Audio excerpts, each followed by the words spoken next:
우리 하나님 말씀 요한복음 15장에 있는 말씀을 보겠습니다.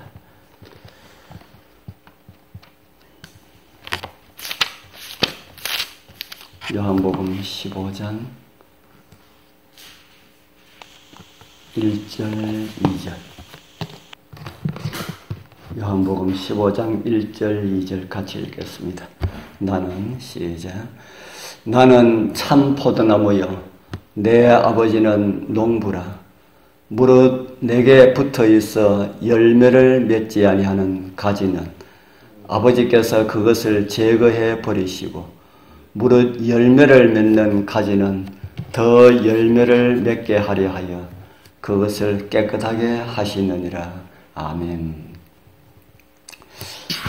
오늘 새벽은 포도나무와 가지라는 제목으로 말씀을 준비하였습니다. 저는 포도나무를 재배하여 보았기 때문에 포도나무와 가지라는 내용을 접할 때마다 언제나 내가 하던 일처럼 느껴질 때가 많았습니다. 예수께서는 참 포도나무라고 하시고 내 아버지는 그 농부라고 하셨습니다. 그리고 열매 맺지 아니하는 가지는 그것을 제거해 버리시고, 열매 맺는 가지는 더 많은 열매를 맺게 하시려고 그것을 깨끗하게 하신다고 하십니다. 포도나무는 잎이 나기 전에 먼저 전지 작업을 합니다. 충실한 가지와 열매를 많이 맺을 수 있는 가지를 선별하여 그렇지 못한 가지는 잘라버리고 남겨둔 가지는 열매를 충실하게 맺을 수 있도록 사람이 할 수 있는 일들을 다 합니다. 오늘 말씀에서 예수님은 포도나무이고 우리는 가지라고 하셨습니다.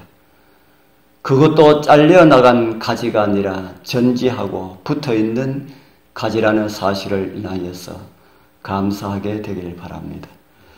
그리고 실수함이 없으신 아버지께서 열매를 많이 맺게 하시려고 일하신다는 사실은 감사에 앞서서 황송한 말씀이기도 합니다. 예수께서 이 교훈을 가르치실 때 과대하게 부풀린 상상을 추구하지 않으셨습니다. 그분은 핵심적인 진리를 가장 단순한 방법으로 가르치셨으므로 그분이 유아라고 분류한 사람들까지도 다 알아들을 수가 있었습니다. 그러나 지극히 단순한 장면 속에서 가장 유식한 사람도 설명할 수 없는 심오함과 아름다움이 존재합니다. 포도나무는 종종 이스라엘을 상징하는 데 사용되었습니다. 오늘 본문에서 그리스도께서는 제자들에게 전하신 교훈도 바로 포도나무를 통해서였습니다. 그분은 우아한 종려나무로 자신을 소개할 수도 있으셨습니다.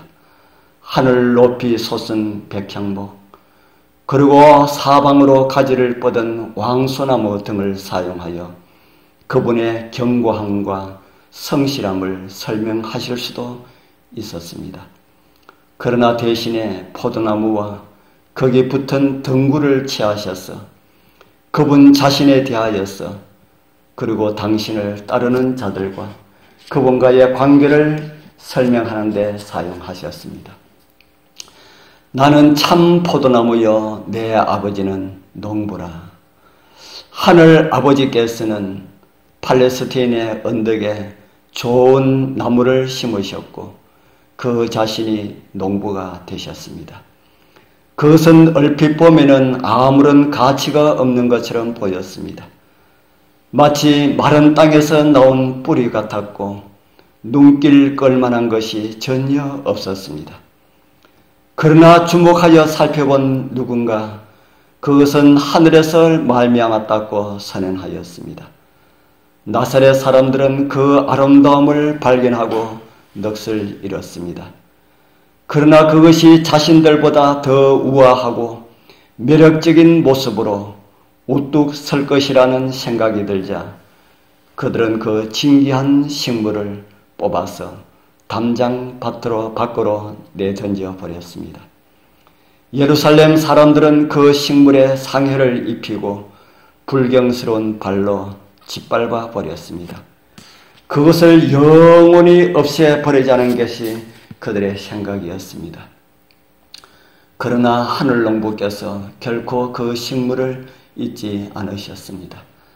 사람들이 그 식물이 죽었다고 생각하였을 때에 하나님께서는 그것을 취하여 울타리 저편에 심으셨습니다.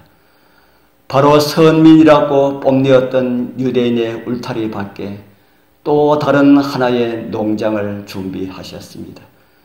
실수함이 없으신 농부께서는 세상의 눈길로부터 그것을 감추시고 가지들을 통하여 열매를 맺게 하시고 농부에게 영광이 되도록 하셨습니다. 무슨 말씀을 드리는지 이해가 될지 모르겠습니다. 자기 땅에 오셨지만은 거절한 유대인을 떠나서 그리스도인들의 농장을 만드셨다는 말씀입니다. 눈에 보이지 않지만은 많은 열매들을 맺을 가지들을 하나님께서 보셨습니다. 가지가 포도 열매를 맺으면은 그 가지는 포도나무와 마찬가지입니다. 그 열매가 포도나무의 열매와 똑같기 때문입니다. 모든 가지마다 생명이 있는지 없는지가 드러날 것입니다. 생명이 있으면 성장이 있습니다. 그 가지는 포도나무와 지속적으로 연결되어 생명의 모든 요소를 공급받으면서 이 사실은 가지에 맺히는 열매로 증명이 됩니다. 가지가 포도나무에 접붙여져서 생명을 받듯이 죄인이 그리스도와 연결되면 거룩한 본성에 동참하게 됩니다. 유한한 남녀가 무한하신 하나님과 연합합니다. 하나님의 실수함이 없으신 손길에 의하여서 다듬어짐으로 열매를 맺혔기 때문입니다. 나무로부터 양분을 흡수하여 열매를 맺었기 때문에 그 가지를 나무와 같이 그렇게 하나님께서 보신다 하시는 것입니다. 그래서 농부 되시는 아버지께서 그 가지들을 귀중하게 보십니다. 우리 사랑하는 하늘 백성들이시여, 여러분들에게는 어떤 열매가 있습니까? 거봉입니까? 캄벨입니까? 아니면은 새머루입니까? 그것도 아니면은 개머루입니까? 보기 좋게 하렵고 개살구를 맺고 있지는 않습니까? 성경은 그 열매로 그들을 알리라고 하셨습니다. 포도나무 가지는 포도 열매가 열려야 합니다. 새머루도 안 되고 개머루도 안 됩니다. 빛 좋은 개살구도 안 됩니다. 우리 주님께 연결되어 있으면은 극상품 포도나무의 열매가 맺히게 될 것입니다. 원래의 나무가 극상품 나무이기 때문입니다. 우리 모두 주님께서 주신 은혜의 진액으로 충실한 가지들이 되어서 풍성한 열매를 통하여 우리를 다듬으시는 우리 아버지 하나님께 영광 돌리시는 은혜의 하루들 되길 축복합니다. 기도드리겠습니다. 하늘에 계시는 거룩하신 아버지 하나님, 감사합니다. 우리를 가지로 삼아 주셔서 감사합니다. 우리를 잘라버리지 마시고 충실한 열매를 맺을 수 있는 가지들이 되게 하여 주옵소서. 언제나 나무에 붙어있게 하시고 붙어만 있으면 맺히게 되는 그 열매를 인하여서 감사하게 하옵소서.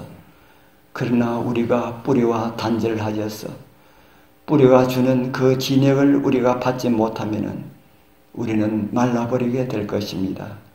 오늘도 우리의 마음을 감동하여 주시어서 뿌리가 주는 그 진액을 충실하게 받아들이고 열매 맺는 그런 가지들 다 되게 하여 주옵소서.